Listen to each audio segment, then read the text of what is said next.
Hi, come along with me today. We're going to turn this patch of lawn into the start of a new garden bed. The garden bed's going to have a few different layers, just trying to use up some things I already have and have managed to get my hands on. Where I live in Perth, keeping water in your garden bed is one of the hardest things that I've come across. So we're just going to wet down the area first and use the hose in between all layers.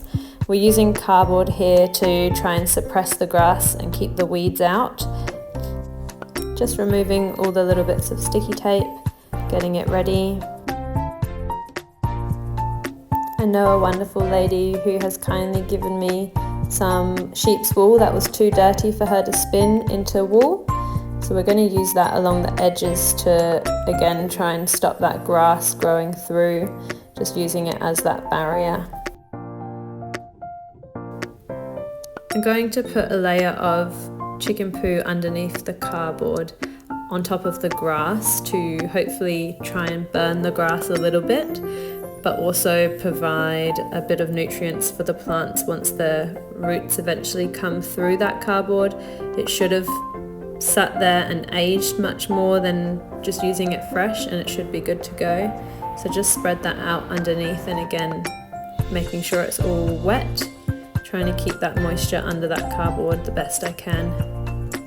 And just another layer of sheep wool here as a barrier. This bit's really exciting. This is my first proper layered compost pile. It's definitely not full yet, but I'm too impatient to wait and have a look. Pulled it off and look at this, it's so cool. Really excited that there's actually soil and worms in there.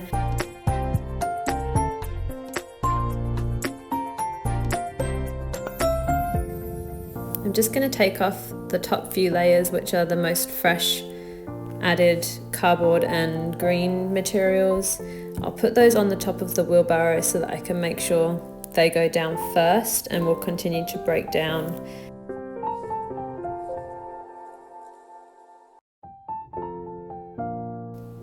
And I'll just put the remaining bits at the bottom of the compost bin and get it ready to start filling up again.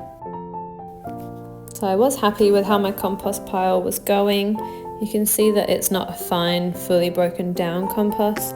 The idea is that it will stay underneath mulch here and continue to break down. This mulch has been delivered for free by local tree loppers in my area. They actually have to pay to get rid of it, so they're happy to drop off a load or a half load if you've got the space for it. Okay, so this is where we're up to. Got the mulch down, got the layers in, here's our before, here's our after.